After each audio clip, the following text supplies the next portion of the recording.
Hello friends, welcome to my YouTube channel Manthan classes. तो आप सब कैसे हैं? आई होप आप सब बहुत अच्छे होंगे। तो चलिए आज के इस वीडियो में हम देखते हैं बायोलॉजी का पार्ट नंबर 12। ठीक है, क्योंकि 11 पार्ट हम इसका ऑलरेडी बना चुके हैं। ठीक है ना, अगर वीडियो नहीं देखेंगे तो प्लीज़ जाकर के देख लीजिएगा, बहुत इंटरेस्टिंग वीडियो है। हाँ, और टोटल नंबर ऑफ क्वेश्चन की बात की जाए तो 30 क्वेश्चन रहेगा। ठीक है ना, और टेलीग्राम पर अभी तक ज्वाइन नहीं हो तो ज्वाइन हो जाएगा। अगर आप सोच रहे हैं कि सर टेलीग्राम पर क्यों ज्वाइन हो, क्योंकि जो भी अभी हम वीडियो बनाएंगे उसमें जो भी क्वेश्चन वगैरह हम देंगे उन सभी क्वेश्चन का टेलीग्राम पे टेस्ट होता है। ठीक है ना, टेलीग्राम पे आप टेस्ट देंगे और वहां पे आप फर्स्ट लाने का प्रयास करें। बहुत इजी है, बहुत मज़ेदार ये आपको चैनल आपके लिए है। कैसे मज़ेदार है? क्योंकि यहाँ पे जो भी वीडियो देंगे उसको आपको देखना है, वॉच करना है, याद कर लेना है। याद करने के बाद आपको टेलीग्राम पे देखो, यहाँ पे टेलीग्राम दिख रहा है ना, टेलीग्राम पे आपको क्या सर्च करना, मंथन क्लास को ऐसे सर्च करना जो यहाँ पे आपको दिख रहा होगा। मंथन क्लास को जैसे ही सर्च करेंगे ना तो वैसे ही मेरा इंटरफेस आ जाएगा चैनल का और वहाँ पे आप ज्वाइन कर लीजिएगा। और वहाँ पे टेस्ट कब होगा? तो रात को 9 बजे होगा। अभी जो बायोलॉजी यानी साइंस का जो भी हम वीडियो अभी देंगे आपको तो 9 बजे वहाँ पे टेस्ट होगा। आप सब तैयार हो जाइएगा। ठीक है, बहुत मज़ेदार चैनल। तो चलिए आज का वीडियो देखते हैं किस प्रकार का वीडियो है। बहुत मज़ेदार है, आप देखते रहिए। कि पहला क्वेश्चन कुछ इस प्रकार से कि सामान्य मानव शरीर का रक्तचाप होता है यानी ब्लड प्रेशर यानी बीपी आपको बताना है कि सामान्य व्यक्ति का बीपी कितना रहना चाहिए या होना चाहिए। तो 120/80 होना चाहिए। क्या? 120/80। ये बीपी मापने का एक सिस्टम है जिसको हम मापते हैं। किसके द्वारा हम बीपी को मापते हैं? तो हम लोग बीपी को मापते हैं स्फिग्मोमैनोमीटर के द्वारा। किसके द्वारा? स्फिग्मोमैनोमीटर, जो एक लंबा सा मशीन होता है। अब तो छोटा सा मशीन भी आ गया, बहुत एडवांस टेक्नोलॉजी हो गया। तो नेक्स्ट क्वेश्चन देखते हैं कि रक्त शुद्ध करने वाला अंग कौन है? तो वृक्क, किडनी, जिसको किडनी बोलेंगे। हमारे शरीर में किडनी की संख्या 2 होती है, एक शेप की तरह होती है। ठीक है ना, बहुत छोटा होता है हमारे शरीर में। नीचे यह होता है यानी कमर के जस्ट साइड में होता है। ठीक है, नेक्स्ट क्वेश्चन देखते हैं कि मानव के हृदय में कितने वाल्व होते हैं। देखिए, हार्ट जो हमारा होता है तो कुछ इस प्रकार से हार्ट ऐसे होता है।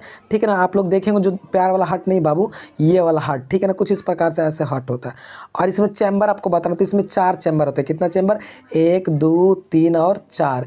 हमारे शरीर में हार्ट में जो कितने चैम्बर होते हैं यानी वाल्व होते हैं तो 4 होते हैं। ऑप्शन नंबर डी बिल्कुल करेक्ट हो जाएगा। ठीक है, नेक्स्ट क्वेश्चन देखते हैं कि ईईजी का प्रयोग किसकी गतिविधि दर्ज करने के लिए किया जाता है। तो देखिए, ईईजी का मतलब होता है इलेक्ट्रोइंसोफेलोग्राम। ये मस्तिष्क में इस्तेमाल किया था। मस्तिष्क का जो भी सिस्टम होता है उसको हम लोग स्कैन के द्वारा इसी चीज़ का इस्तेमाल करते हैं। ईईजी एक क्या है? गतिविधि, यानी जो आपके मस्तिष्क में जो भी हो रहे हैं गतिविधि को आपको बताएगा कि क्या आपका शरीर संतुलन कैसा है, ठीक ठाक है कि नहीं। नेक्स्ट क्वेश्चन देखते हैं कि मानव हृदय में कक्षा की संख्या कितनी होती है, यानी वही वाल्व की संख्या बता रहा है। तो हार्ट में होता है 4, आपको पता होना चाहिए। ठीक है, नेक्स्ट क्वेश्चन देखते हैं कि सर्वग्राही कौन रुधिर वर्ग का होता है। सर्वग्राही आपको बताना यानी एक्सेप्टर बताना कि कौन ब्लड ग्रुप है जो एक्सेप्टर, तो ए बी होता है। डोनर कौन होता है? तो ओ होता है। समझ गए ना, डोनर ओ होता है, यूनिवर्सल डोनर। नेक्स्ट क्वेश्चन देखते हैं निम्नलिखित में से किस जीव में पसलियों की संख्या सबसे अधिक होती है। तो देखिए, मानव में जो पसली की संख्या होती है वो 24 होती है। रिब, यानी जो हमारे शरीर में रिब है 24, यानी अगर जोड़ा में बात की जाए तो 12 जोड़ा। यानी आप रिब को ऐसा हाथ से भी टच करके पता कर सकते हैं आपके शरीर में रिब कहाँ है। जैसे पेट के साइड जो कवर करता है आपको, हार्ट वगैरह को, लंग्स को कवर करेगा, वही आपका रिब है। ठीक है ना, नेक्स्ट क्वेश्चन देखेंगे आयोडीन युक्त हार्मोन है। आयोडीन युक्त हार्मोन कौन है? Thyroxine hormone. ये आयोडीन को क्या करता है? रिलीज करता है शरीर में आयोडीन की मात्रा कम हो जाता है तो घेघा रोग हो जाता है, जो इंसुलिन की कमी से ये होता है। ठीक है, आयोडीन लेते हैं तो ये ठीक हो जाता है। नेक्स्ट क्वेश्चन देखते हैं कि मानव शरीर में पुच्छ कौन सी संरचना में संलग्न होता है। पुच्छ कौन सी संलग्न होता है? तो बृहदांत में। किसमें? बृहदांत में। ठीक है, नेक्स्ट क्वेश्चन देखते हैं कि सामान्य व्यक्ति में दिल की धड़कन की औसत दर होती है, यानी सामान्य व्यक्ति में हार्ट कितना बार धड़कता है? तो प्रति मिनट बता रहा है, 1 मिनट में 72 बार धड़कता है। कितना? 72 बार प्रति मिनट। नेक्स्ट क्वेश्चन देखते हैं कि संपूर्ण शरीर में द्रव्यमान कितना प्रतिशत रक्त की मात्रा होता है, यानी किसी व्यक्ति का शरीर है तो उसमें कितना रक्त होगा। तो शरीर होगा उसके वेट का, उसके द्रव्यमान का 7% होगा। जैसे कि मेरा 70 kg की हम है, ठीक है ना, तो मेरे शरीर में ब्लड कितना होगा? तो 70 का 7% निकाल लीजिए। तो जैसे ही 7% ऐसे निकालेंगे ना, 70 का चलिए ना 100 का निकाल लेते हैं, आपको आसानी हो जाएगा। 100 का 7% निकाल लीजिए तो दिस कैंसिल, तो बच गया कितना? 7। यानी 100 kg के व्यक्ति में 7 लीटर ब्लड है तो लीटर में नापेंगे ना, 7 लीटर ब्लड होगा, ठीक है ना, ये है। नेक्स्ट क्वेश्चन देखते हैं कि रक्त जमने में किस तत्व की मुख्य भूमिका होती है। तो रक्त जमने में किस तत्व की यहाँ पे पूछ रहा है, ठीक है ना, तत्व की अगर पूछेगा तो कैल्शियम। अगर आपको पूछ दे कि कौन सा विटामिन, तो विटामिन के है। किस विटामिन के कारण ब्लड क्लॉटिंग नहीं मतलब होता है, तो विटामिन अगर के नहीं रहेगा तो आपके शरीर में ब्लड क्लॉटिंग नहीं होगा, मतलब ब्लड नहीं जमेगा। अगर ये रहेगा तो ब्लड थक्का जमेगा, ठीक है ना। अब देखिए रक्त जमने में यहाँ पे क्या पूछ रहा, तत्व पूछ रहा, तो मारिएगा कैल्शियम। अगर विटामिन पूछ देगा तो के मारिएगा, ठीक है। नेक्स्ट क्वेश्चन देखते हैं कि यदि किसी व्यक्ति की रुधिर वाहिकाएं की त्रिज्या कम हो जाए तो उसका रक्त दाब होगा, यानी उसका ब्लड प्रेशर क्या हो जाएगा, बढ़ेगा। यानी किसी व्यक्ति की रुधिर वाहिकाएं की त्रिज्या कम हो जाती है तो उसका ब्लड प्रेशर क्या हो जाएगा, बढ़ जाएगा, ब्लड प्रेशर स्पीड हो जाएगा। नेक्स्ट क्वेश्चन देखते हैं कि निम्नलिखित में से कौन सी मानव हार्मोन में आयोडीन मिश्रित होता है, तो थायरॉक्सिन हार्मोन, ठीक है। नेक्स्ट क्वेश्चन देखते हैं कि निषेचन अंडाणु के इम्प्लांटेशन के लिए गर्भाशय कौन सा हार्मोन तैयार करता है, तो एस्ट्रोजन। कौन सा हार्मोन तैयार करता है, एस्ट्रोजन। निषेचन अंडाणु के लिए, ठीक है ना, निषेचन का मतलब समझ रहे हैं, फ्यूजन के लिए, तो कौन सा, एस्ट्रोजिन बोल सकते हैं, एस्ट्रोजिन, ठीक है। नेक्स्ट क्वेश्चन देखते हैं यहाँ पे कि मनुष्य के शरीर में पेशियों की कुल संख्या कितनी होती है। तो पेशी देखिए, हमारे शरीर में जो पेशी होती है वो 3 तरह का होता है, ठीक है ना। पेशियाँ जिसको एक स्केलेटल बोलते हैं, एक पेशियाँ होती है, एक मांसपेशियाँ होती है, ठीक है। तो उसकी जो संख्या होती है 639 होती है, और पेशियों की संख्या जो होती है वो 400 होती है। मांसपेशियों, देखिए यहाँ पे पूछ रहा है पेशियों की संख्या 639 और मांसपेशियों की संख्या तो 400, ठीक है।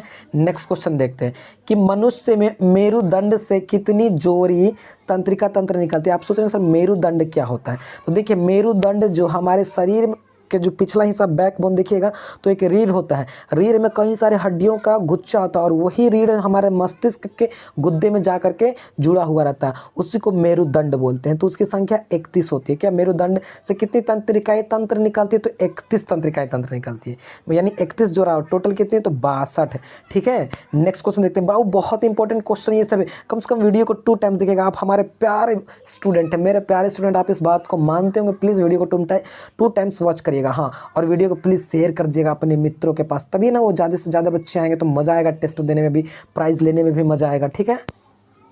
नेक्स्ट क्वेश्चन है कि प्रतिवर्ती क्रिया का नियंत्रण केंद्र कहाँ है। प्रतिवर्ती क्रिया का नियंत्रण केंद्र क्या है, तो कशेरुकी रज्जु में।